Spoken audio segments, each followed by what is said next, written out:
The grand experiment was a failure, and as the machinations of Abaddon, Asmodeus, and Azrael crumbled the dreams of Lucifer, the heavenly host struck a vital blow to their rebellion, and the followers of the Lightbringer were all sentenced to eternity in the abyss. An eternity to toil in their own regret and impotence, and the Archdukes felt this the most keenly.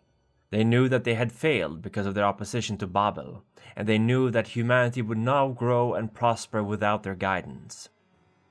A great deluge had wiped away the last traces of what these fallen angels had built, and so nothing remained of their memory.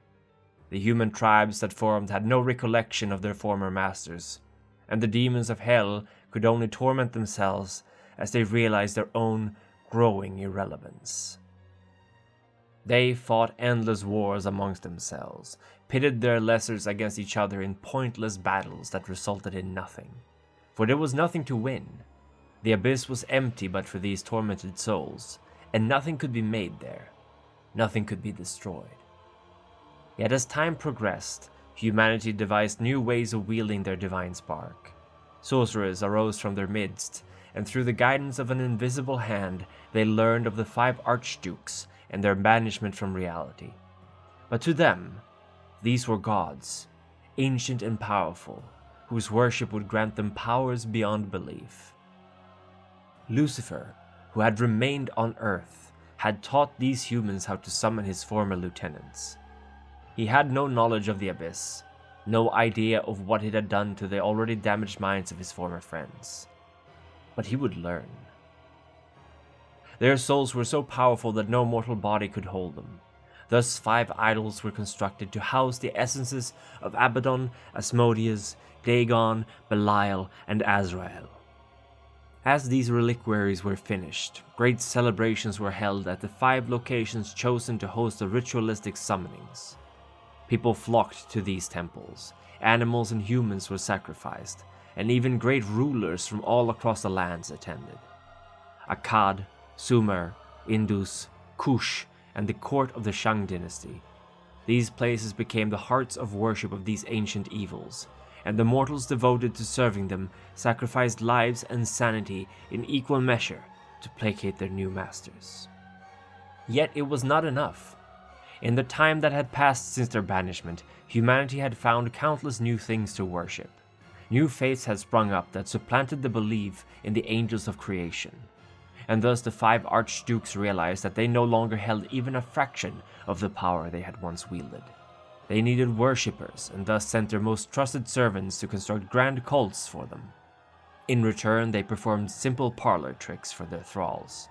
They would hasten the growth of crops or fatten their livestock, matters of little difficulty to those who had once designed the entire cosmos, yet enough to inspire great veneration in these mortals.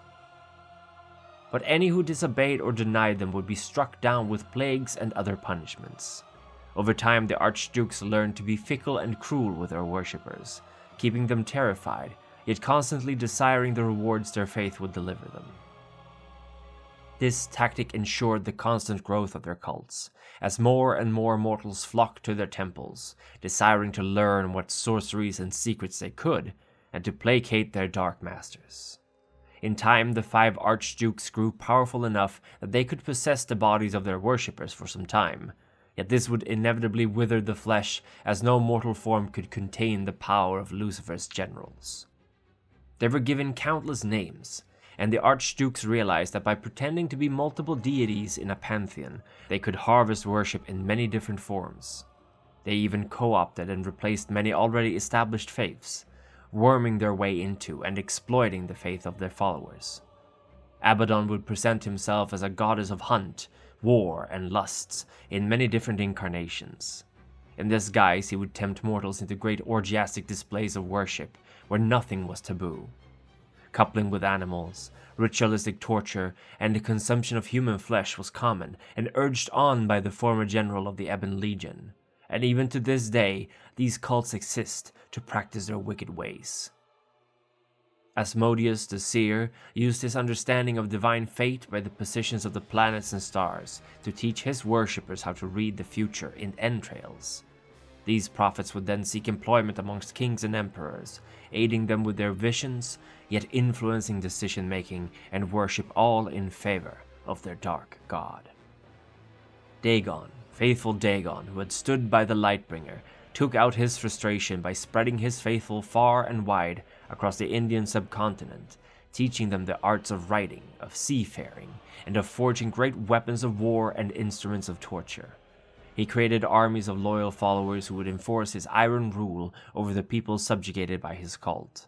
And his reliquary, a massive stone of basalt, was carved into a strange and unique machinery lacking any obvious purpose.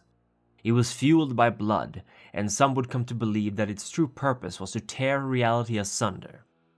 Imitations were created and spread, small devices and trinkets only a shadow of the original, yet all of them tools for Dagon to wield against the mortals.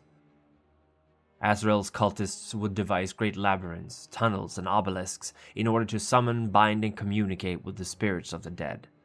Their masters taught them dark arts to twist their ancestors to do their biddings, and they practiced terrible ritualistic mutilation and psychological horrors upon themselves to open their minds to this art. Azrael promised them eternal exaltation in the land of the dead, yet these poor wretches became nothing but howling mad specters chained tightly to their master's will.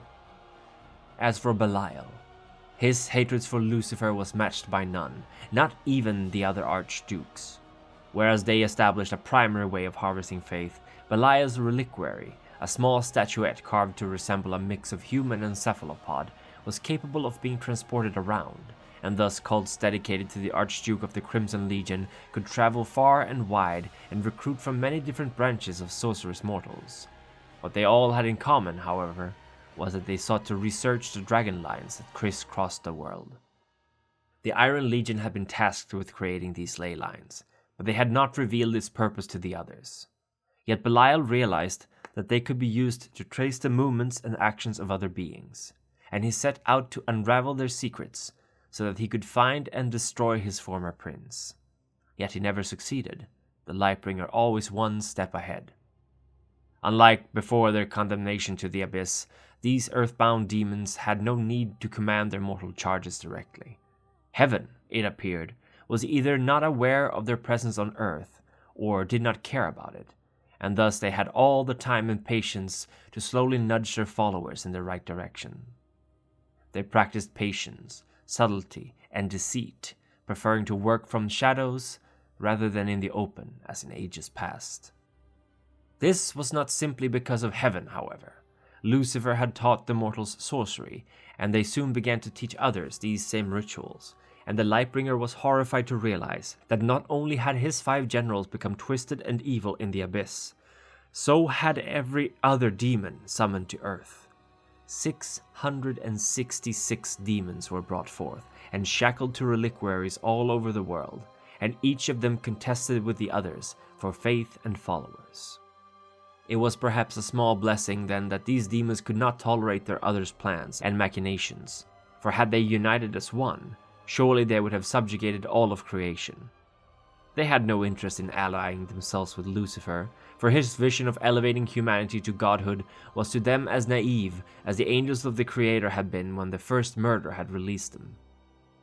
Yet some mortals were able to resist, and even combat the allure of the Earthbound. Solomon of the Hebrews pledged his soul to 72 different earthbound demons in order to master many of the arts of architecture, engineering, and culture which he had seen in other tribes of humans. Yet when this was done, he sealed these evil spirits away in a bronze urn, unable to escape and imprisoned in a miniature abyss of human making, and dropped into the Dead Sea, never to be found. The earthbound demons would come to be worshipped as gods over time, and many legends of deities warring against each other were in fact based on these fallen angels contesting for dominance of faith. Eventually, the Archdukes would tolerate this competition no longer, and would send their thralls to pursue these errant lesser demons to either be subjugated or destroyed. Countless historical events of bloodshed were thus not for the sake of mortal powers, but of blasphemous jealousy and fear. Demons were banished back to the abyss, or even consumed, by others, and only a few managed to escape the wrath of their former superiors, hiding their reliquaries or bending the knee to them. In Persia, demons suddenly began to disappear from this world, banished seemingly by common mortals of no great inherent power. While ultimately it proved unable to rid the world of demons completely, it showed that mortals themselves were not to be trifled with. And in ancient Greece, a multitude of demons were warring for dominion, many in close proximity to each other, which caused a great amount of bloodshed, but also served as inspiration for many of the myths and legends still spoken of today. Abaddon and Asmodeus likewise had a vested interest in these fledgling city-states, and they despised the competition. They united in purpose for the first time since the betrayal of the Grand Experiment, and swore that until Greece had been destroyed, they would work together for that purpose. In its ashes they would rebuild their own vision of humanity's future, to serve as an inspiration for the rest of the world to follow. It did not take long for them to find their means. Rome, unclaimed by the Earthbound, was making leaps and strides culturally, and one of the two Archdukes' demonic thralls predicted that they would soon come to rule the known world. Deciding that this peninsula's dominant culture would be the means to which they would make Greece fall, the two set in motion the Peloponnesian War, in which Sparta crushed Athens, after which they made the Macedonians invade and crush the Spartans in turn. After this, they influenced Roman politicians to move in and assume control, and this would be the fertilization of the seed that would become the Roman Empire. But it would require an empire for Rome to fall to the demons. The Republic proved surprisingly resilient to their influence, so the two archdukes manipulated generals, consuls, and senators into a state where Octavian Caesar, Julius's heir, could claim the seat as Rome's first true emperor. Rome waged war, laid waste to, or absorbed close to all other groups of mortals they encountered as they continued to expand their borders. A multitude of lesser Earthbound found themselves part of this new empire, and while they carved out their niche, Abaddon and Asmodeus could care less. Their ambitions were not hampered, and in fact most of these demons fell in line behind the two, aiding them in their grand plans. There was infighting, of course, but while they played their petty games, Rome remained firm. Yet Rome did fall, and it was because of the Morning Star. Christianity came to be because of his machinations, and while initially it seemed blasphemous yet harmless to the archdukes ruling Rome, it remained impossible to stamp out. Constantine, once a thrall of Asmodeus, waged war against the thralls of Abaddon over the rulership of Rome when he had a prophetic vision. In hoc signo vinces. He won the war and made Christianity the only tolerated faith in the empire. In one stroke, Lucifer had cut off these demons from their wellspring of faith. It would be the beginning of the end of the Roman Empire and the rule of the Earthbound Archdukes.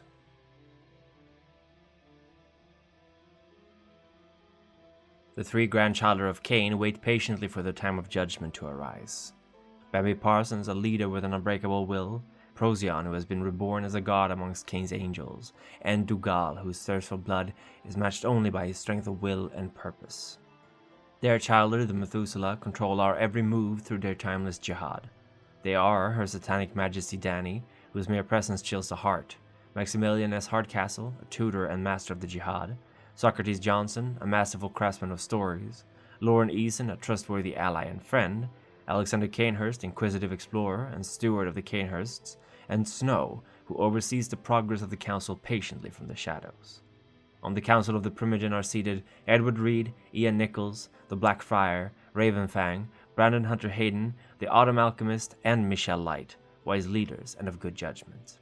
This week the council would wish to thank the elder Lily of the North Star for your continued support.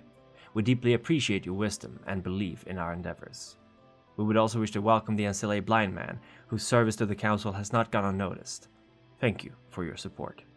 Naturally, all our elders, Ancillae, and Neonates receive our gratitude from the bottoms of our hearts. Without your support, this would not be possible. And thank you for watching. And I looked, and behold a pale horse, and his name that sat on him was Death, and Hell followed with him.